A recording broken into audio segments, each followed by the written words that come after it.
नमस्कार दोस्तों, competition academy के यूट्यूब पोर्टल पे आपका स्वागत है। उम्मीद करते हैं कि आप लोगों की पढ़ाई बहुत अच्छी चल रही होगी। और कल की जो टेस्ट सीरीज हुई थी, ये टेस्ट सीरीज़ 2 थी। कुल 40 टेस्ट सीरीज है, इसमें से अभी 2 टेस्ट सीरीज हुई है। अभी तो प्रत्येक सप्ताह में रविवार को टेस्ट सीरीज कराई जाती है और 3 लोगों ने टॉप किया। 3 लोग उसमें टॉप में थे। एक तो सुनीता थी जिन्होंने 50 में 47 क्वेश्चन सही किया था। दूसरा पुण्या रायना भी थी जिन्होंने 50 में 45 किया था। और तीसरे नंबर पर रंजना थी उन्होंने भी 45 किया था 50 में। तो इस तरीके से आप लोग बहुत अच्छी तैयारी आप लोगों की चल रही है, बहुत अच्छा मेहनत आप लोग कर रहे हैं। तो कल ही मैंने आप लोग को बता दिया था आज के लिए कि आज प्रथम प्रश्न पत्र होगा और साथ ही साथ रात में 9:30 बजे प्रथम प्रश्न पत्र की लाइव क्लास भी होगी 9:30 बजे। ये भी आपको ध्यान में रखना है। बाकी अगली टेस्ट सीरीज के लिए बाकी लोग जो हैं वो भी मेहनत करते रहें। अगली टेस्ट सीरीज फिर संडे को होगी। टाइमिंग टेस्ट सीरीज की जो नए लोग हैं वो भी जान लें। 1 बजे टेस्ट सीरीज व्हाट्सएप पर पहुंच जाती है और 2 घंटे का समय होता है। 3 बजे तक आपको आंसर सबमिट करना होता है और उसके बाद में डिटेल वीडियो मिलता है। अगर आप भी हमारे नए व्यूअर्स हैं, वीडियो को देख रहे हैं, तो इस नंबर पर दिए गए नंबर पर आप संपर्क कर सकते हैं, फिर सारी चीज़ की जानकारी ले सकते हैं। तो आइए शुरू करते हैं। लोक विकास और पर्यावरण भाग 5। प्रारंभ करने से पहले एक चीज़ और बता दें, जैसे ये है अभी मोहित कुमार हैं, सीमा यादव हैं, प्रीति चरण हैं, गोपाल हैं, रमेश हैं, संदीप सिंह हैं, अर्पिता हैं, जो ये आज एडमिशन हुआ है, इन लोगों की बात कर रहे हैं। अभी तो प्रीति चरण का खैर पेमेंट नहीं आया, बाकी लोगों का आ चुका है, एडमिशन हो चुका है। इन लोगों का जिनका एडमिशन हो चुका है वो फ़ोन कर रहे हैं या मैसेज कर रहे हैं, सर अभी मुझे नोट्स नहीं मिला, PDF नहीं। परेशान ना हो, आप ही लोगों के लिए लगे हुए हैं। अभी 4 बजे या 5 बजे तक जैसे फ्री होते हैं वैसे सब आप लोगों को मिलेगा। पहले वीडियो देखिए, मेहनत करिए, फिर शाम तक आपको ज़रूर सारी चीज़ें मिल जाएंगी। पैसा कहीं गलत आपका नहीं जाएगा। मेहनत करिए, आगे बढ़िए। चलिए शुरू करते हैं। तो परेशान ना हो सीमा जी, अभी आपको 4-5 बजे तक वीडियो और PDF जितना भी है कंप्लीट सिलेबस का सब कुछ मिल जाएगा। पहले वीडियो देखिए, मेहनत करिए इसको, फिर आगे बढ़िए। चलिए तो आज बात करते हैं लोक विकास और पर्यावरण में बायोडाइवर्सिटी की, जैव विविधता की बात करेंगे। और इसके बाद मैंने आपको बताया था कि जो लोक विकास और पर्यावरण भाग 6 होगा वो बहुत ही महत्वपूर्ण होगा और ध्यान रखना वहाँ से प्रश्न बनते ही बनते हैं। इधर विगत वर्षों में आपने देखा ही है कि वहाँ से प्रश्न जरूर बनते हैं। और उसमें हम लोग बात करेंगे पर्यावरण अवनयन और प्रदूषण की, यानी इन्वायरमेंटल डिग्रेडेशन एंड पोल्यूशन की बात करेंगे लोक विकास पर्यावरण भाग 6 में, और वो बहुत ही महत्वपूर्ण होगा। जैव विविधता भी, बायोडाइवर्सिटी भी आपके लिए महत्वपूर्ण है, इससे भी प्रश्न पूछे गए हैं, ऐसी बात नहीं है। तो पहले जैव विविधता क्या है इसके बारे में थोड़ा संक्षेप में जान लेते हैं, फिर उसके बाद आगे बढ़ते हैं। किसी प्राकृतिक प्रदेश में पाई जाने वाली जंगली और पालतू जीव जंतुओं एवं पादपों की प्रजातियों की बहुलता को जैव विविधता कहते हैं। 1992 ईस्वी में रियो डी जेनेरियो में आयोजित पृथ्वी सम्मेलन में जैव विविधता शब्द को परिभाषित किया गया था। अब यहाँ पर प्रश्न पूछा जा सकता है कि जैव विविधता सम्मेलन पहली बार कब हुआ? तो 1992 ईस्वी में हुआ। सर्वप्रथम जैव विविधता शब्द का प्रयोग WC रोजन ने किया था। यह भी प्रश्न आपके लिए महत्वपूर्ण हो सकता है कि सर्वप्रथम जैव विविधता शब्द का प्रयोग किसने किया था? तो WC रोजन ने किया था। जबकि जैविक विविधता बायोलॉजिकल डाइवर्सिटी शब्द का प्रयोग सर्वप्रथम रेमंड F दसमान ने किया था। अब ये लोगों के अंदर कन्फ्यूजन हो जाता है, जैव विविधता और जैविक विविधता, इसी में भूल जाते हैं। और जब परीक्षा में प्रश्न आ जाता है करके आते हैं, बहुत खुश होते हैं, चलो मैंने बहुत अच्छा कर दिया, मुझे तो ये प्रश्न आता ही था। जल्दबाजी में गलत कर देते हैं। ऐसा आपको नहीं करना है, अलग अलग ध्यान रखना है। जैव विविधता WC रोजन और जैविक विविधता रेमंड F दसमान, तो दोनों अलग अलग शब्द हैं, अलग अलग शब्दावलियाँ हैं, इन्हें आपको ध्यान में रखना है। हाँ, जो हमारे नए लोग हैं जिनका एडमिशन कल हुआ है, जिनका एडमिशन आज हुआ है, वो लोग ज़रूर ध्यान रखें इस चीज़ का कि कॉपी पेन लेकर बैठें वीडियो देखने, ताकि जो चीज़ें नहीं बताई जाएँ, अलग से बताई जाएँ, इस PDF में नहीं है, उसे भी आप नोट करते चलें। चलिए आगे बढ़ते हैं। पृथ्वी पर सबसे अधिक जैव विविधता अगर देखें तो भूमध्य रेखीय प्रदेश में पाया जाता है। देखिए भूमध्य रेखीय प्रदेश क्या है, आप भूगोल में अगर आप देखेंगे, ग्लोब पर आप देखेंगे तो यहाँ पर ऐसे 3 रेखाएं आपको मिलेंगी। बीच की जो रेखा है उसे विषुवत रेखा या भूमध्य रेखा कहते हैं। ऊपर की जो 23.5 अंश पर आपको मिलेगी इसे कर्क रेखा कहते हैं, और नीचे की जो 23.5 अंश मिलेगी इसे मकर रेखा कहते हैं। तो बीच की जो भूमध्य रेखा है या विषुवत रेखा है, यहाँ पर वर्ष भर वर्षा होती है और आर्द्रता पाई जाती है। और जैसे जैसे हम लोग विषुवत रेखा से ऊपर कर्क रेखा की ओर या मकर रेखा की ओर या उत्तरी ध्रुव या दक्षिणी ध्रुव की ओर बढ़ते हैं, वैसे वैसे वर्षा की मात्रा कम होती जाती है। तो यहाँ पर वर्ष भर वर्षा पाई जाती है, इसलिए भिन्न भिन्न प्रकार के पौधे और जीव जंतु पाए जाते हैं, यानी जीवों में विविधता पाई जाती है। तो इसलिए, और ये उष्ण कटिबंधीय क्षेत्र है, तो इसलिए भूमध्य रेखीय क्षेत्र को उष्ण कटिबंध क्षेत्र भी कहा जाता है। और यहाँ पर जैव विविधता अधिक मात्रा में पाई जाती है। तो पृथ्वी पर सबसे अधिक जैव विविधता कहाँ पाई जाती है? तो भूमध्य रेखीय प्रदेश में पाई जाती है। उष्ण कटिबंधीय वर्षा वन, यानी भूमध्य रेखा पर पाए जाने वाले उष्ण कटिबंधीय वर्षा वन जैव विविधता का भंडार कहलाते हैं। अब यहाँ पर प्रश्न ये भी बन सकता है कि जैव विविधता का भंडार किसे कहा जाता है? किस प्रकार के वन को जैव विविधता का भंडार कहा जाता है? तो उष्ण कटिबंधीय वर्षा वन को जैव विविधता का भंडार कहा जाता है। अगर देशों की बात करें तो विश्व में ब्राज़ील एक ऐसा देश है जहाँ के वनों में जैव विविधता अधिक पाई जाती है। अब अगर ऐसे प्रश्न पूछा जाए जिसमें देश का नाम दे दिया जाए कि किस देश में जैव विविधता सबसे अधिक पाई जाती है, विश्व का कौन सा ऐसा देश है जहाँ पर जैव विविधता सबसे अधिक पाई जाती है, तो वो है ब्राज़ील। वैश्विक जैव विविधता का 8% भाग भारत में पाया जाता है, यानी पूरे विश्व में जितना जैव विविधता पाया गया उसका 8% जैव विविधता भारत में पाया जाता है। और विश्व में अगर सबसे अधिक संकटापन्न जीव हैं कहीं पर तो वो भारत में है। संकटापन्न जीवों को गुलाबी पृष्ठ से दर्शाया, देखिए रेड लिस्ट अलग होगी और पिंक अलग होगी। रेड लिस्ट में जो पृष्ठ होता है उसे रेड से शो किया जाता है, और यहाँ पर जो संकटापन्न जीव हैं उन्हें गुलाबी पृष्ठ से दर्शाया जाता है। जैव विविधता संधि 29 दिसंबर 1993 ईस्वी में प्रारंभ हुई, जबकि आप देख रहे हैं कि इससे पहले मैंने आपको रियो डी जेनेरियो के बारे में बताया कि 92 में ही सम्मेलन हुआ, लेकिन प्रारंभ कब हुआ? तो 1993 ईस्वी में प्रारंभ हुआ। दोनों चीज आपको ध्यान रखना, लागू हुआ 1993 में, बैठक हुई 1992 में। भारत सरकार ने इसे 2002 में पारित किया, यानी जैव विविधता संधि पर हस्ताक्षर भारत ने कब किया? यह जैव विविधता संधि को भारत ने कब लागू किया? तो वर्ष 2002 में पारित किया। अब यहाँ पर जैव विविधता के स्तर की अगर बात की जाए तो जैव विविधता के 3 प्रमुख स्तर हैं, यानी कौन कौन से? आनुवांशिक विविधता, प्रजाति विविधता, पारिस्थितिकी विविधता। अब यहाँ पर बात कर लेते हैं, थोड़ा सा यहाँ पर आपको समय देना पड़ेगा। जैसे देखिए कि पृथ्वी अगर है तो पृथ्वी का जो तल है, पृथ्वी तल की वर्तमान जैव विविधता प्रकृति का अनुपम स्वरूप है, इसी से वो जीवंत हो उठी है। इसका बाह्य स्वरूप एक विशिष्ट इकाई में है, आंतरिक स्वरूप अनेक स्तरों में विभाजित है। सभी स्तर एक जटिल जाल के घटक है।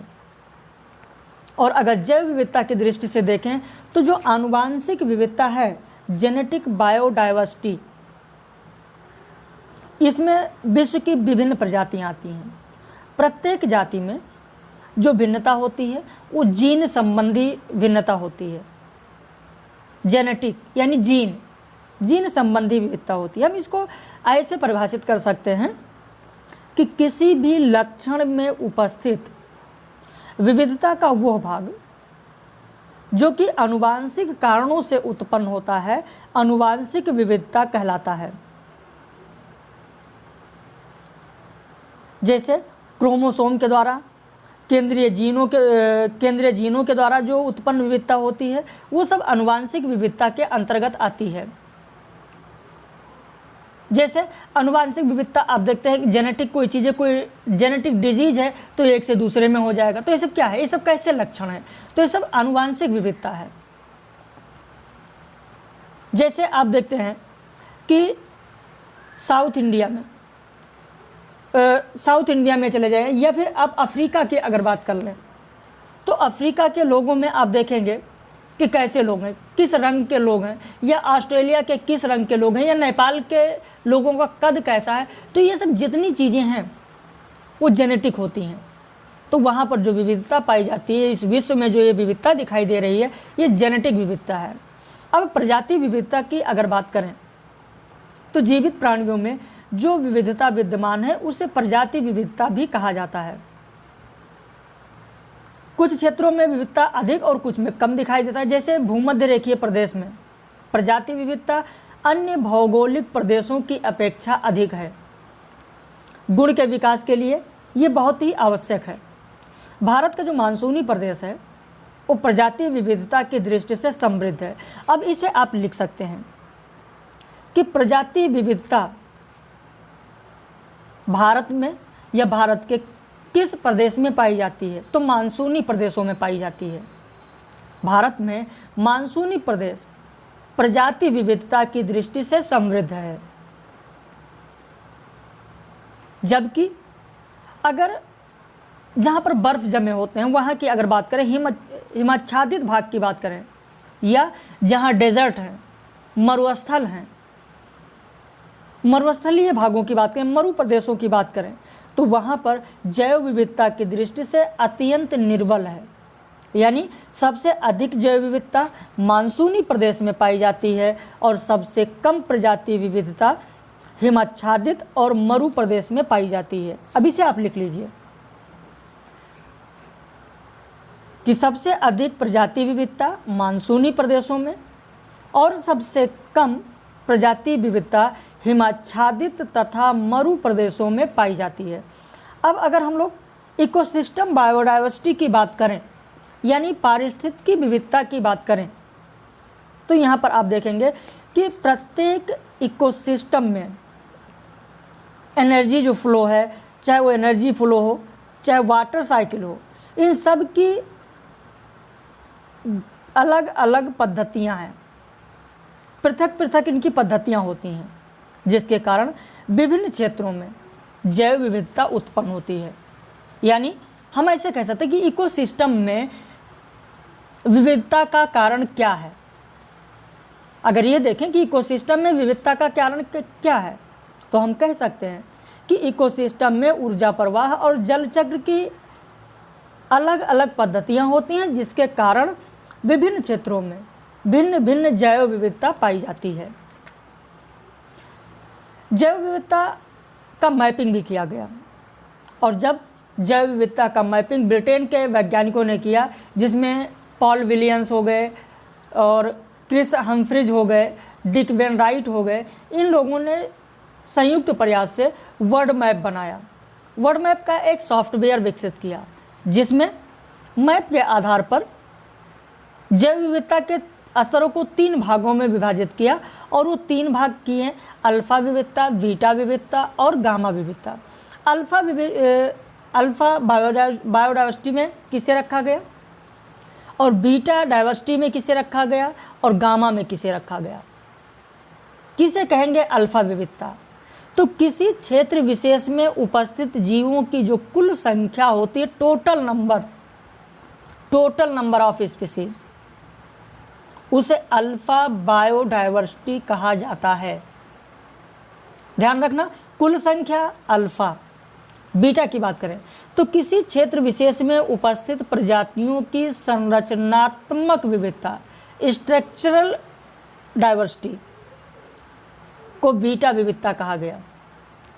वहीं अगर गामा विविधता की बात करें तो किसी क्षेत्र विशेष में उपस्थित प्रजातियों के मध्य अंतः संबंध, यहाँ पर अंतः संबंध की बात हो रही है, कोरिलेशनशिप की बात हो रही है।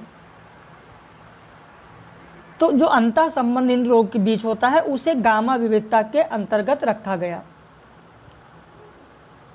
और ये भौगोलिक कारकों पर निर्भर करता है। जो गामा विविधता है ये भौगोलिक कारकों पर निर्भर करता है।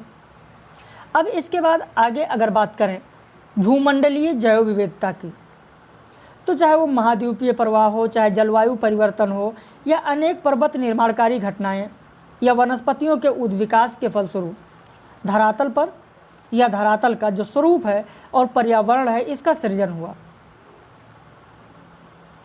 और इस तरीके से देखेंगे कि भिन्न भिन्न प्रकार की स्पीसीज, भिन्न भिन्न प्रकार के जीवों का विकास हुआ। संयुक्त राष्ट्र पर्यावरण कार्यक्रम ग्लोबल इन्वायरमेंट आउटलुक के अनुसार पृथ्वी पर बहुत सारी प्रजातियों की श्रेणी बनाई गई, जैसे कीट हैं, जानवर जो बिना रीढ़ वाले हैं, रीढ़ वाले जानवर, कवक, पौधे, बहुत सारे स्तर बनाए गए। और फिर इसके बाद यहाँ पर जो स्थलाकृत में भिन्नताएं हैं, इन्हीं भिन्नताओं के आधार पर जैव विविधता को 4 भागों में विभाजित किया गया।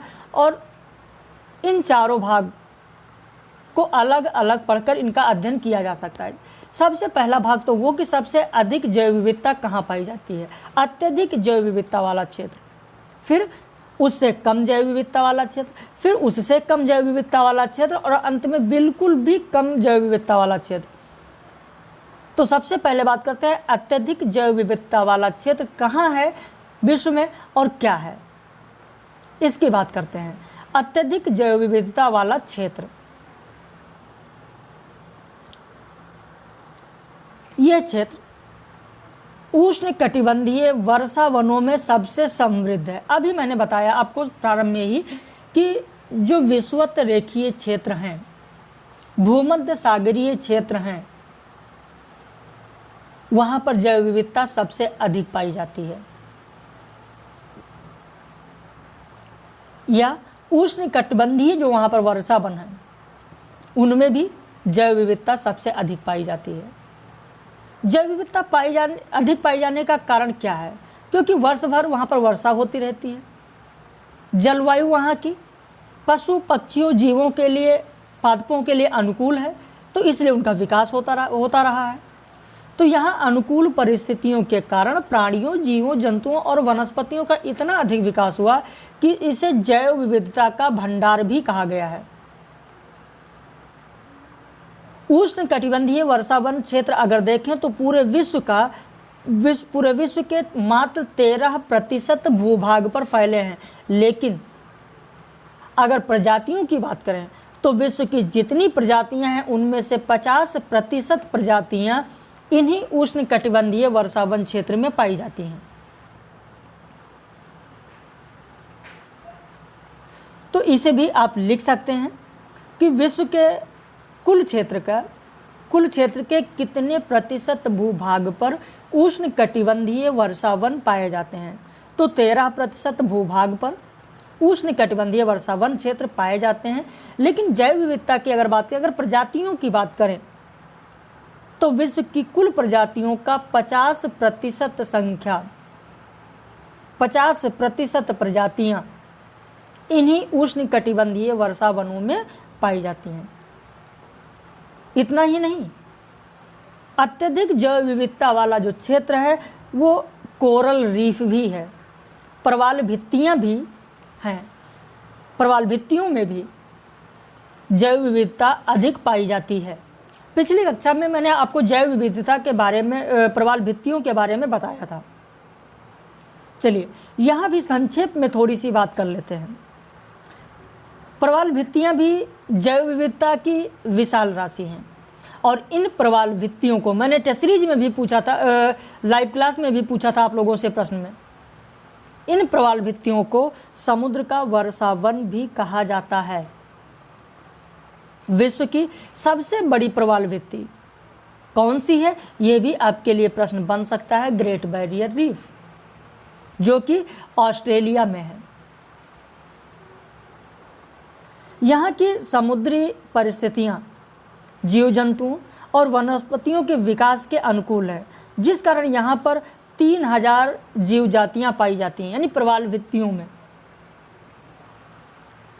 या ग्रेट बैरियर रीफ में यहाँ पर 3000 जीव जातियाँ पाई जाती हैं। इसके अलावा यानी इस ग्रेट बैरियर रीफ के अलावा भी पूर्वी हिंद महासागर है या पश्चिमी प्रशांत महासागर है, वहाँ का जो संक्रमण क्षेत्र है वहाँ भी आप देखेंगे तो प्रवाल भित्तियाँ बहुत ही समृद्ध हैं, जहाँ जीव विविधता भी अत्यधिक है। प्रवाल भित्तियाँ जीवों के लिए एक आदर्श पारिस्थितिकी तंत्र का निर्माण करते हैं। इसे प्रवाल कॉलोनी के रूप में भी जाना जाता है। राष्ट्रीय पर्यावरण नीति 2006 में ये माना गया कि जो जल प्रदूषक हैं, इन जल प्रदूषकों से जो सागर का जल है, उस सागर के जल का जो टेम्परेचर है, वो टेम्परेचर निरंतर बढ़ रहा है, जिसके बढ़ने से सागरीय जीवों पर इसका प्रभाव पड़ रहा है, प्रवाल भित्तियों पर इसका प्रभाव पड़ रहा है। और जब प्रवाल भित्तियों पर इसका प्रभाव पड़ेगा, उससे भीषण संकट का सामना प्रवाल जीवों को करना पड़ेगा। जल और स्थल के मध्य का जो क्षेत्र है, जिसे वेटलैंड कहा जाता है, रामसर सम्मेलन के बारे में पिछली क्लास में मैंने आप लोगों को बताया था, याद होगा आप लोगों को। जल और स्थल के मध्य का जो क्षेत्र होता है उसे वेटलैंड कहा जाता है, आर्द्रभूमि कहा जाता है। मैंने प्रश्न भी कराया था, सबसे बड़ा आर्द्रभूमि क्षेत्र कौन सा है, सबसे छोटा आर्द्रभूमि क्षेत्र कौन सा है, ये सारा प्रश्न मैंने कराया था, मुझे याद है भी। तो यहाँ पर भी जीवों का उत्पादन अधिक होता है, जिसके कारण जैव विविधता की दृष्टि से वेटलैंड भी महत्वपूर्ण है। आर्द्रभूमियों को हम दो भागों में विभाजित कर इसका अध्ययन कर सकते हैं। एक तो हम कह सकते हैं सागर तटवर्ती आर्द्रभूमि, पहला हम कह सकते हैं सागर तटवर्ती आर्द्रभूमि, दूसरा हम कह सकते हैं अंतःस्थलीय आर्द्रभूमि। अब अगर सागर तटवर्ती आर्द्रभूमि की बात करें तो समुद्रों और स्थल का जो मिलन बिंदु है, जो स्वच्छ और लवण दोनों प्रकार के जल वहाँ पर होते हैं, जैसे कच्छ का रण आपने सुना होगा, कच्छ का रण है, ज्वारीय मैंग्रोव है, ये सब स्वच्छ जलीय आर्द्रभूमि के प्रमुख उदाहरण हैं, जिसमें अधिक जैव विविधता भी पाई जाती है। कच्छ क्षेत्र जलपूर्ण या बहुत ही आर्द्र होते हैं, इनमें वन्य जीवों एवं पक्षियों का अधिक संख्या में विकास होता है। वहीं अगर हम लोग अंतःस्थलीय आर्द्रभूमि की बात करें तो इसके अंतर्गत कच्छ क्षेत्र आ जाएगा, दलदल आ जाएगा, नदीय आर्द्रभूमि आ जाएगी, बाग भूमि आ जाएगी, और इसी का सबसे महत्वपूर्ण उदाहरण है पश्चिम बंगाल का सुंदरवन। तो सुंदरवन अंतःस्थलीय आर्द्रभूमि के अंतर्गत आता है, इसे ध्यान रखना। सुंदरवन पश्चिम बंगाल किसके अंतर्गत आएगा, तो अंतःस्थलीय आर्द्रभूमि के अंतर्गत। सुंदरवन विश्व का सबसे बड़ा मैंग्रोव है, जिसमें सुंदरी वृक्षों की अधिकता पाई जाती है। इसके अलावा अब बात कर लेते हैं अधिक जैव विविधता वाले क्षेत्र की। अधिक जैव विविधता वाले क्षेत्र में बहुत ज़्यादा करने की ज़रूरत आपको नहीं है, न इससे प्रश्न ही इतने बनते हैं आपके। जलवायु और भू प्राकृतिक बनावट की उत्कृष्टता के कारण संसार में अनेक प्राकृतिक वासियों का निर्माण हो गया है, जहाँ पर जैव विविधता अधिक पाई जाती है। इसके अंतर्गत आप देखेंगे पश्चिमी यूरोप का जो शीतोष्ण महासागरीय जलवायु है वो भी इसी के अंतर्गत आएगा। उसके अलावा जो मानसूनी प्रदेश हैं, मानसूनी प्रदेशों में भी अधिक जैव विविधता पाई जाती है। अगर कम जैव विविधता की बात करें तो जीव जंतुओं और वनस्पतियों के विकास की अनुकूल परिस्थितियों के अभाव के कारण संसार का एक बहुत बड़ा क्षेत्र जैव विविधता की दृष्टि से अत्यंत कमज़ोर है, और इसके तहत आप देखेंगे जो उपध्रुवीय क्षेत्र हैं, मरुस्थलीय क्षेत्र हैं, यानी कम जैव विविधता वाले क्षेत्र के अंतर्गत उपध्रुवीय क्षेत्र और मरुस्थलीय क्षेत्र आते हैं। जबकि निम्न जैव विविधता वाले क्षेत्रों की अगर बात करें तो जहाँ पर बर्फ से आच्छादित क्षेत्र हैं वहाँ पर निम्न जैव विविधता क्षेत्र पाया जाता है। जैसे हिमाच्छादित भाग कहाँ पाए जाएंगे?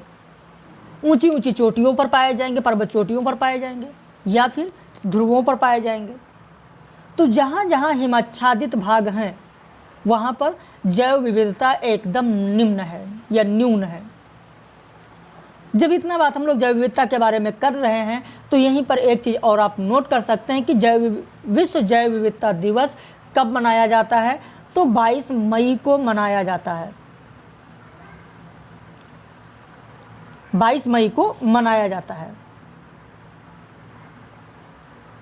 वर्ष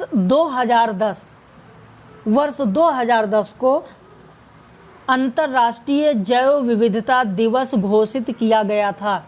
इसे आप लिख सकते हैं कि वर्ष 2010 को अंतर्राष्ट्रीय जैव विविधता वर्ष घोषित किया गया था। जैविक विविधता सम्मेलन की स्थापना कब हुई? तो मैंने आपको अभी बताया कि इसकी स्थापना तो 1992 ईस्वी में रियो डी जेनेरियो में पृथ्वी सम्मेलन में हुई, लेकिन प्रभावी कब हुआ? तो मैंने अभी पहले ही बता दिया था कि 29 दिसंबर 1993 से ये प्रभावी हुआ। इस चीज़ को मैंने यहाँ क्यों लिखा? तो इसका कारण है, ये बहुत ही महत्वपूर्ण है, और जो चीज़ें महत्वपूर्ण होती हैं उसे हम अपने वीडियो में उसे रिपीट ज़रूर करते हैं ताकि आपका ध्यान वहाँ पर बना रहे। तो इस चीज़ को आपको ध्यान रखना है कि विश्व जैव विविधता दिवस 22 मई को मनाया जाता है। अंतर्राष्ट्रीय जैव विविधता दिवस वर्ष 2010 को घोषित किया गया। जैव विविधता सम्मेलन की स्थापना 1992 ईस्वी में रियो डी जेनेरियो में पृथ्वी सम्मेलन में किया गया, जबकि जैव विविधता प्रभावी हुआ 29 दिसंबर 1993 से। उम्मीद करते हैं कि आप इसे ध्यान में रखेंगे। चलिए अब आगे बढ़ते हैं। अब अगर भारतीय जैव विविधता की बात करें, इंडियन बायोडायवर्सिटी की बात करें, तो भारत एशिया महाद्वीप में भौगोलिक स्थिति की दृष्टि से अगर देखें तो बहुत ही महत्वपूर्ण है। यहाँ पर विश्व की समस्त प्रकार की जलवायु, समस्त प्रकार की वनस्पतियाँ, भू आकृतियाँ आदि विद्यमान हैं, और जीव जंतु, प्राणियों, वनस्पतियों की इतनी प्राचीन और नई जातियाँ, प्रजातियाँ विद्यमान हैं, उतनी विश्व में अन्य किसी भी भूभाग में नहीं है। इस प्रायद्वीप यानी भारत की अगर बात करें का उत्तरी भाग हिमालय, मध्यवर्ती भाग की बात करें तो बृहद मैदान, जिसमें पश्चिमी छोर पर देखेंगे आप तो राजस्थान में उधर मरुस्थल, पूर्वी छोर पर देखेंगे तो दलदल, सुंदरवन की बात कर रहे हैं, ध्यान रखना। दक्षिणी भाग पर अगर भारत में बात करें तो प्रायद्वीपीय पठार, जिनके दोनों पार्श्वों में, दोनों किनारों पर समुद्र तटीय मैदान है। तो इससे यह स्पष्ट हो रहा है कि इसकी भू आकृतिक संरचना बहुत ही अद्भुत है। हमारे भारत की भू आकृतिक संरचना बहुत ही अद्भुत है। भू आकृतिक बनावट का अनुसरण जलवायु और प्राकृतिक वनस्पतियां करती हैं, और इन्हीं के अंतर संबंध से प्राकृतिक वास्य क्षेत्र का निर्माण होता है, जिसमें जीव जंतु और प्राणी वास करते हैं। इन्हीं प्राकृतिक वासों की विविधता से जीव जंतुओं और प्राणियों में भी विविधता उत्पन्न हुई है। हमारे देश में मुख्य रूप से आप देखेंगे भारतीय हैं, मलायन है, इथोपियन है, यूरोशियन है आदि वन्यजीवों का मिश्रण भी आपको यहाँ पर मिलता है। इसके अलावा भारत की जैव विविधता को अगर देखें तो क्षेत्र के आधार पर इसे 3 भागों में विभक्त किया गया। संवेदनशील स्थल, हॉट स्पॉट क्षेत्र। इस समय तो हॉट स्पॉट आप लोगों के जबान पर रटा होगा, क्योंकि लॉकडाउन की वजह से जगह जगह हॉट स्पॉट बनाए जा रहे हैं। तो उसी से संबंधित यह संबंध करके आप याद कर सकते हैं। हॉट स्पॉट क्षेत्र दूसरा समुद्री जैव विविधता क्षेत्र और तीसरा जैव भौगोलिक क्षेत्र। अब अगर हॉटस्पॉट की बात करें तो यहाँ पर आप देखेंगे कि ऐसे स्थान जहाँ पर जातियों की पर्याप्तता और स्थानीय जातियों की अधिकता पाई जाती है, लेकिन साथ ही इन जीव जातियों के अस्तित्व पर निरंतर खतरा बना हुआ है, जहाँ स्थानीय और वैश्विक दृष्टि से जातियों की समृद्धता है, लेकिन आवास विनाश का संकट बना हुआ है। तो ऐसे स्थलों को संवेदनशील स्थल या हॉट स्पॉट क्षेत्र कहा जाता है।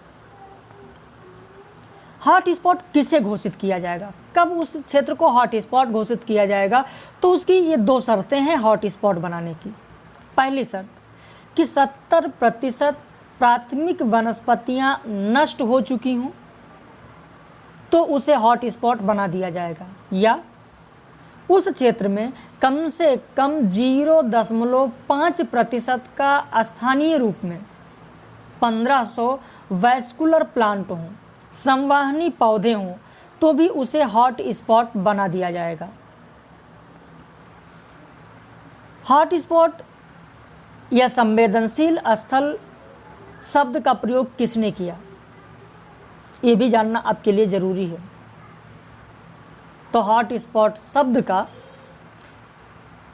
जो आज आप हॉट स्पॉट शब्द देख रहे हैं, जो इस महामारी के समय हॉट स्पॉट क्षेत्र बनाए गए हैं, अब अगर आप ही से कोई पूछ ले, घर में पढ़ा लिखा व्यक्ति, तमाम पढ़े लिखे लोग हैं, बैठे हैं, आपस में बात हो रही है और आपसे पूछ लें कि अच्छा ये बताइए जो हॉट स्पॉट बार बार कहा जा रहा है, न्यूज़ पर सुना जा रहा है, अगर ये देखें तो इस शब्द का सर्वप्रथम प्रयोग किसने किया, तो आप क्या कहेंगे, क्या जवाब देंगे? कहेंगे यार मैंने तो कभी पढ़ा ही नहीं। ऐसा नहीं, ये आपका जवाब नहीं होना चाहिए। आपका जवाब होना चाहिए नहीं, इन्होंने कहा है। ये आपके क्षेत्र में नहीं आता, ये कहने की ज़रूरत नहीं है। तो ऐसे ही नई नई चीज़ें आप ज़रूर सीखते रहेंगे और आपको मिलती रहेगी। तो हॉट स्पॉट शब्द का सर्वप्रथम प्रयोग 1988 ईस्वी में नॉर्मन मायर्स ने किया था। 1988 ईस्वी, ध्यान रखना, 1988 ईस्वी में सर्वप्रथम नॉर्मन मायर्स ने किया था। वर्तमान में अगर देखें तो विश्व में कुल 35 हॉट स्पॉट क्षेत्र हैं। इसे आप लिख लीजिए, वर्तमान में विश्व में 35 हॉट स्पॉट क्षेत्र हैं। और भारत की बात करें तो भारत में 4 हॉट स्पॉट क्षेत्र हैं। ये भारत में जो 4 हॉट स्पॉट क्षेत्र हैं वो कौन कौन से? कुछ तो इसमें से, जैसे हिमालय क्षेत्र की अगर बात करें, पश्चिमी घाट की बात करें तो मूल रूप से भारत में है, लेकिन कुछ ऐसे भारत के हॉट स्पॉट क्षेत्र हैं जो पड़ोसी देशों से भी मिले हुए हैं। ये दोनों देशों के बीच की जो सीमा है उसका जो क्षेत्र है वहाँ भी हॉट स्पॉट है। तो ये 4 हॉट स्पॉट कौन से हैं? तो इसमें प्रथम हॉट स्पॉट जो आपको मिलेगा वो तो हिमालयन क्षेत्र है। दूसरा हॉट स्पॉट क्षेत्र बात करें तो इंडो वर्मा क्षेत्र, इंडो वर्मा क्षेत्र। और तीसरा अगर बात करें तो पश्चिमी घाट और श्रीलंका। और चौथा सुंडालैंड है। हिमालयन क्षेत्र की अगर बात करें, खैर इस पर जाने की इतनी ज़्यादा ज़रूरत नहीं है कि विस्तृत बताया जाए यहाँ पर, तो प्रश्न बनने की संभावना इतनी है नहीं। बस कितने होंगे? 4 होंगे। तो बस इतना आपको जानना जरूरी है, उतना आगे बढ़ने की ज़रूरत नहीं है। चलिए अब यहाँ पर हम लोग बात कर लेते हैं समुद्री जैव विविधता क्षेत्र की। जो दूसरा भाग था समुद्री जैव विविधता क्षेत्र, इसकी बात कर लेते हैं। समुद्री जैव विविधता, द्वीपों सहित भारत की कुल समुद्र तटीय सीमा अगर बात करें तो लगभग 7516 किलोमीटर के आसपास है, जो कि कुल सीमा की 1/3 है। इस प्रकार भारत का हम ये कह सकते हैं कि एक लंबा क्षेत्र समुद्र से घिरा हुआ है। इसीलिए यहाँ समृद्ध समुद्री जैव विविधता और समुद्री जैव विविधता क्षेत्र पाए जाते हैं। समुद्री जैव विविधता क्षेत्रों में मैंग्रोव आते हैं, एस्चुरी आते हैं, प्रवाल भित्तियाँ आती हैं, जहाँ पर्यावरणीय जैव विकास की अनुकूल परिस्थिति के कारण समृद्ध जैव विविधता क्षेत्र पाया जाता है। वहीं अगर जैव भौगोलिक क्षेत्र की बात करें तो जैव भूगोल विभिन्न भौगोलिक क्षेत्रों और विभिन्न कालखंड में पाए जाने वाले जीवों, प्रजातियों और पारिस्थितिक तंत्रों के विवरण का अध्ययन है। इसमें आप देखेंगे कि भारत के स्थलाकृत विन्यास और जलवायवीय विषमता के कारण विभिन्न प्रकार के प्राकृतिक वासों का निर्माण हुआ। भारत में सघन वन पाए जाते हैं, जिससे जैव विविधता की दृष्टि से संसार में अपना ये विशिष्ट स्थान रखता है। विश्व में ब्राज़ील के बाद जैव विविधता में भारत का ही स्थान आता है। जैव विविधता की दृष्टि से भारत को 10 क्षेत्रों में विभक्त किया गया है, जिनमें से सबसे अधिक अगर विविधता की बात करें तो सबसे अधिक विविधता देख रहे हैं कहाँ पर, तो पश्चिमी घाट पर पाई जाती है। आगे बात कर लेते हैं, संकटापन्न जातियों की बात कर लेते हैं कि संकटापन्न जातियाँ कौन कौन सी हैं। संकटापन्न जातियाँ कौन कौन सी हैं, उनको लाल सूची में शामिल किया गया है। तो लाल सूची में उन्हें क्यों शामिल किया गया, ये सारी चीज़ें हम लोग यहाँ पर बात करेंगे, लेकिन उससे पहले थोड़ी सी और चीज़ लेकर चलेंगे, आपको थोड़ा सा और बताएंगे जिसे आप लिख भी सकते हैं। अगर भारत में पूछा जाए आपसे कि भारत में जैव विविधता का द्वार किसे कहा जाता है, भारत में जैव विविधता का द्वार, भारत में जैव विविधता का द्वार किसे कहा जाता है, तो आपको बता दें कि पूर्वोत्तर के राज्य, जो पूर्वोत्तर के राज्य हैं उन्हें जैव विविधता का द्वार कहा जाता है। आप लिख सकते हैं इसको कि भारत में जैव विविधता का द्वार पूर्वोत्तर, नॉर्थ ईस्ट की बात हो रही है, पूर्वोत्तर के राज्यों को कहा जाता है। वहीं एक चीज़ और यहाँ पर प्रश्न आपके लिए बन सकता है कि कुछ इस तरीके का प्रश्न कि जैसे ये आपका है, भारत को कुल कितने जैव भौगोलिक प्रदेशों में बांटा गया है। लिख सकते हैं इसको, आप लिख लीजिए कि भारत को कुल कितने जैव भौगोलिक प्रदेशों में बांटा गया है। तो 25 लिख लीजिए। जब दोनों मैं एक साथ लिखा दूं, नहीं तो हो सकता है कन्फ्यूजन हो जाए आपको। भारत में कुल जैव भौगोलिक प्रदेशों की संख्या 25, जबकि भारत में कुल जैव भौगोलिक क्षेत्रों की संख्या 10, जैव भौगोलिक क्षेत्रों की संख्या 10 और जैव भौगोलिक प्रदेशों की संख्या 25 हो गया। अब एक चीज और लिख लीजिए, दक्कन महाद्वीप, दक्कन प्रायद्वीप, भारत का दक्षिणी जो प्रायद्वीप भाग है, प्रायद्वीपीय भाग है, दक्कन प्रायद्वीपीय भाग जैव भौगोलिक क्षेत्र की दृष्टि से सबसे अधिक भूभाग पर फैला हुआ है, सबसे अधिक भूभाग पर फैला हुआ है। लिख लिया आपने। एक और पॉइंट लिख लीजिए, क्षेत्रफल की दृष्टि से, क्षेत्रफल की दृष्टि से भारत का सबसे बड़ा जैवमंडलीय रिजर्व क्षेत्र मन्नार की खाड़ी है। इसे भी लिख लीजिए। क्षेत्रफल की दृष्टि से भारत का सबसे बड़ा जैवमंडलीय रिजर्व क्षेत्र मन्नार की खाड़ी है। नोट कर लिया आपने। चलिए अब आगे बढ़ते हैं। भारत का प्रथम जैवमंडलीय क्षेत्र, भारत का प्रथम जैवमंडलीय क्षेत्र कौन सा है, यह भी प्रश्न पूछा जा सकता है। इसे भी लिख लें कि भारत का प्रथम जैवमंडलीय क्षेत्र नीलगिरी है, नीलगिरी। चलिए इतनी चीजें हो गई। अब आपको ले चलते हैं संकटापन्न जातियों की ओर, रेड लिस्ट की ओर। तो प्रकृति में विभिन्न जातियों के जीवों का मरना और उनके स्थान पर अन्य नवीन जातियों का उद्भव एक सतत प्रक्रिया है जो वर्षों से चली आ रही है। बिना किसी बाधा वाले पारिस्थितिकी तंत्रों में जातियों के विलोपन की दर प्रति दशक घटती जा रही है। वर्तमान में अगर देखें तो प्रतिवर्ष 100 से 1000 तक जीवों की जातियां विलुप्त हो रही हैं और यदि यही क्रम चलता रहा तो अगले 100 वर्षों में 50% जातियां विलुप्त हो जाएंगी। इसीलिए वर्ष 1963 में, अब यह आपके लिए बहुत ही महत्वपूर्ण हो सकता है, इसे आप बिल्कुल ध्यान रखना। वर्ष 1963 में प्राकृतिक संरक्षण के लिए IUCN, अंतर्राष्ट्रीय जो संघ है, international union for conservation of nature, द्वारा वैश्विक प्रजाति कार्यक्रम और प्रजाति उत्तरजीविता आयोग के सहयोग से रेड लिस्ट जारी की जाती है। अब यहाँ पर आपके लिए प्रश्न बन सकता है कि रेड लिस्ट किसके द्वारा जारी की जाती है, या रेड लिस्ट सर्वप्रथम किस वर्ष जारी की गई? तो 1963 में जारी की गई और रेड लिस्ट IUCN के द्वारा जारी की जाती है। तो सर्वप्रथम रेड लिस्ट जारी की गई। जैव विविधता में जो रेड लिस्ट जारी की गई, आप देखेंगे कि भारत की बहुत सी प्रजातियां इस रेड लिस्ट में शामिल हैं।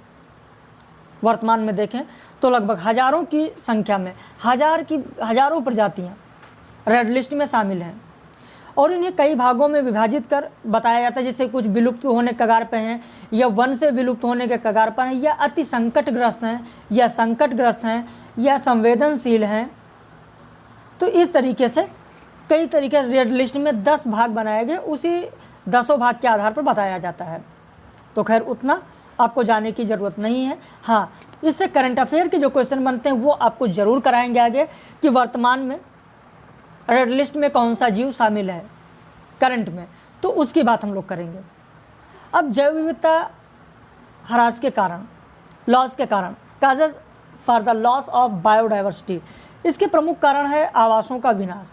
देखिए, जाहिर सी बात है, जब उनका वास स्थान है, उनका घर है, पेड़ पौधे हैं, या जहाँ पर आप रह रहे हैं, मान लीजिए छोटी सी बस्ती है, उसे उजाड़ दी जाए, वहाँ पर कुछ कारखाने स्थापित कर दिया जाए, यानी कई तरीके से पशु पक्षियों के लिए छोटा सा कहीं कोई जंगल है, कोई बगीचा है, उसे समाप्त कर दिया जाए, तो जो इनके आवासों का विनाश होगा, इन आवासों के विनाश के कारण जो बायोडाइवर्सिटी है वो समाप्त होने लगेगी, उसका ह्रास होगा। साथ ही साथ आवासों का जो बिखराव होगा, आवासों के बिखराव से भी जैव विविधता में ह्रास होगा। वन्य जीवों का अवैध शिकार जो चल रहा है, जो अवैध शिकार हो रहा है, इस अवैध शिकार से भी जैव विविधता का ह्रास होता है। वहीं बहुत सारी प्रजातियां ऐसी हैं जो प्रदूषण से मर रही हैं। इन प्रदूषण के कारण से भी जैव विविधता का ह्रास होता है। जैसे चाहे वो सागरीय प्रदूषण हो, चाहे वो वायु प्रदूषण हो, चाहे वो ध्वनि प्रदूषण हो। जैसे आप बहुत ही प्रमुख आपने सुना होगा कि जो दर्द निवारक गोलियां होती थी, जानवरों को दी जाती थी, डाइक्लोफेनिक।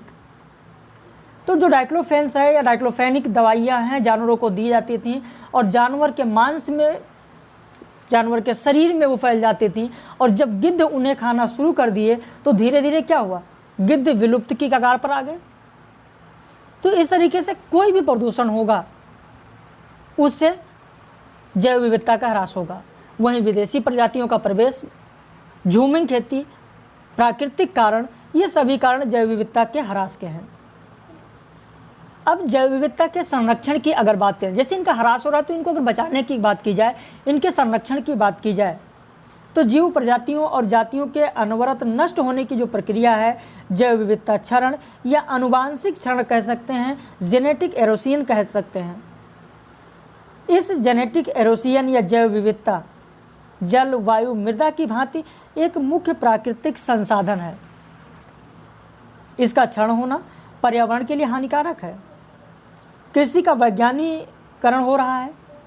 उत्पादन अधिक प्राप्त करने के लिए विभिन्न प्रकार के रासायनिक प्रदूषकों का प्रयोग किया जा रहा है।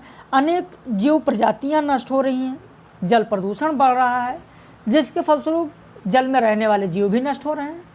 तो जनसंख्या के अनियंत्रित विकास से भी जैव विविधता का क्षरण हो रहा है।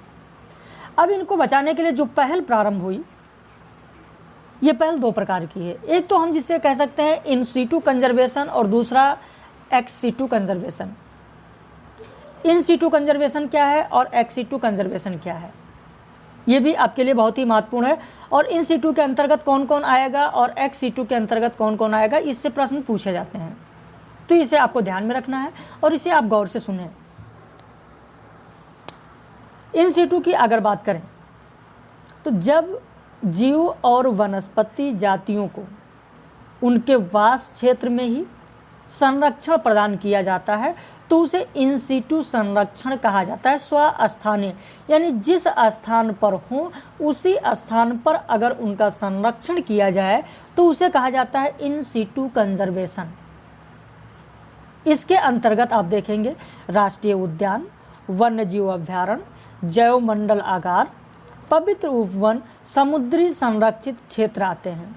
वहीं अगर एक्स-सीटू की बात करें तो जो जातियां हैं उन जातियों को उसी स्थान पर संरक्षण न करके दूसरे स्थान पर संरक्षण किया जाए तो उसे कहा जाता है एक्स-सीटू संरक्षण, जिसके अंतर्गत आप देखेंगे चिड़ियाघर आएगा, जंतु उद्यान आएगा, वृक्ष उद्यान आएगा, बीज बैंक आएगा, जीन बैंक आएगा, निम्न तापीय संरक्षण आएगा।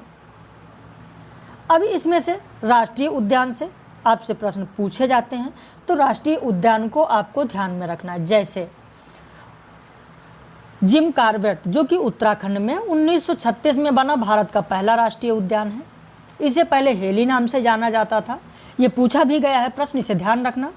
भारत का सबसे बड़ा राष्ट्रीय उद्यान अगर देखें तो किश्तवाड़ राष्ट्रीय उद्यान है जो कि जम्मू कश्मीर में है, जबकि सबसे छोटे उद्यान की बात करें तो साउथ बटन है जो कि अंडमान निकोबार में है।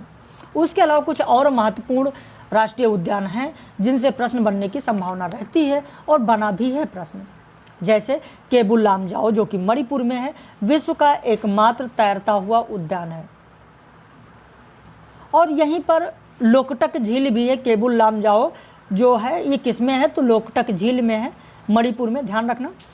गिरवन जो कि गुजरात में है, यहाँ पर ये एशियाई शेरों के लिए प्रसिद्ध है। वहीं जल्दपारा पश्चिम बंगाल का और असम का काजीरंगा एक सींग वाले गैंडे के लिए प्रसिद्ध है। जबकि सबसे अधिक बाघों की अगर संख्या देखें तो बांधवगढ़ राष्ट्रीय उद्यान में है जो कि मध्य प्रदेश में है। वहीं कश्मीरी हिरन यानी हंगुल जिसे कहा जाता है, हंगुल के लिए प्रसिद्ध है दाचीगाम राष्ट्रीय उद्यान जो कि जम्मू कश्मीर में है। वहीं साइबेरियाई क्रेन के लिए प्रसिद्ध है राजस्थान का केवलादेव राष्ट्रीय उद्यान। और उत्तर प्रदेश का बहुत ही प्रमुख राष्ट्रीय उद्यान है दुधवा नेशनल पार्क। अब इसके अलावा आइए बात कर लेते हैं। भारत में 1986 ईस्वी में राष्ट्रीय जैवमंडल रिजर्व कार्यक्रम प्रारंभ किया गया और पहला जैवमंडल आरक्षित क्षेत्र भारत में नीलगिरी में स्थापित किया गया। मैंने अभी आपको पहले ही लिखा दिया है। जैव सुरक्षा समझौता की अगर बात करें तो जैव सुरक्षा समझौता कार्टाजोना प्रोटोकॉल, ये आपके लिए बहुत ही महत्वपूर्ण है। कार्टाजोना पूछा भी गया है, ध्यान में रखना। यह कार्टाजोना प्रोटोकॉल 29 जनवरी 2020 को पेरिस में प्रारंभ हुआ। इसका सम्मेलन हुआ, वहीं पर अंगीकृत किया गया कार्टाजोना प्रोटोकॉल जो कि जैव सुरक्षा समझौता है। जबकि कार्टाजोना प्रोटोकॉल लागू कब हुआ, यह आपसे प्रश्न पूछा गया है। तो कार्टाजोना प्रोटोकॉल 11 सितंबर 2003 को लागू हुआ। वहीं नगोया प्रोटोकॉल से भी प्रश्न बने हैं। नगोया प्रोटोकॉल 24 अक्टूबर 2010 को नगोया जो कि जापान में है में संयुक्त राष्ट्र देशों ने जेनेरिक संसाधनों की भागीदारी पर समझौता किया। यहाँ पर प्रश्न पूछा था नगोया प्रोटोकॉल कब हुआ, सुमेलित करने के लिए आता है तो इसे ध्यान रखना। कार्टाजोना प्रोटोकॉल 2000 में हुआ, जबकि नगोया प्रोटोकॉल 2010 में हुआ। तो इस तरीके से आपने देखा रात में 9:30 बजे लाइव क्लास होगी जिसमें इसी से संबंधित जैव विविधता से ही संबंधित लगभग 20 से 25 प्रश्न होंगे, 20 या 25 प्रश्न होंगे। लाइव क्लास होगी, उसमें आप सभी लोग रहिएगा। और प्रीति चरण, मोहित, सीमा, रमेश, संदीप, अर्पिता, गोपाल, ये सारे लोग परेशान ना हो। अभी आपको एक से 1.5 घंटे में या फिर 4 बजे तक, यानी आज 4 बजे तक कोशिश यही है कि आपको अभी सारे PDF मिल जाएंगे और जो भी वीडियो हो चुके हैं उन वीडियो के लेक्चर भी आपको मिल जाएंगे। अगला लोक विकास और पर्यावरण भाग 6 होगा, जो कि परसों क्लास होगी। कल हिंदी साहित्य की क्लास, उसकी लाइव क्लास होगी। परसों फिर से प्रथम प्रश्न पत्र और उसकी लाइव क्लास होगी, जिसमें हम लोग बात करेंगे पर्यावरण, अवनयन और प्रदूषण। और इसमें कम से कम 3 क्लास होगी, क्योंकि ये बहुत ही महत्वपूर्ण आपके लिए है, जिसमें हम लोग मृदा प्रदूषण, वायु प्रदूषण, ध्वनि प्रदूषण, सारे प्रदूषण की बात करेंगे, रेडियोधर्मिता की भी बात करेंगे। और ये बहुत ही महत्वपूर्ण चैप्टर आपके लिए है। और फिर उसके बाद पर्यावरणीय नियोजन और प्रबंधन, यानी इन्वायरमेंटल प्लानिंग एंड मैनेजमेंट की बात करेंगे, वो भी महत्वपूर्ण है। तो इस तरीके से आप मेहनत करते रहिए, आगे बढ़ते रहिए। जहाँ पर कोई समस्या हो वहाँ पर ज़रूर बताएं। और जो ऑनलाइन मेंबर्स हैं उनको अभी ये PDF मिल जाएगा। ठीक है, रात में 9:30 बजे हम लोग लाइव क्लास में मिलेंगे। धन्यवाद।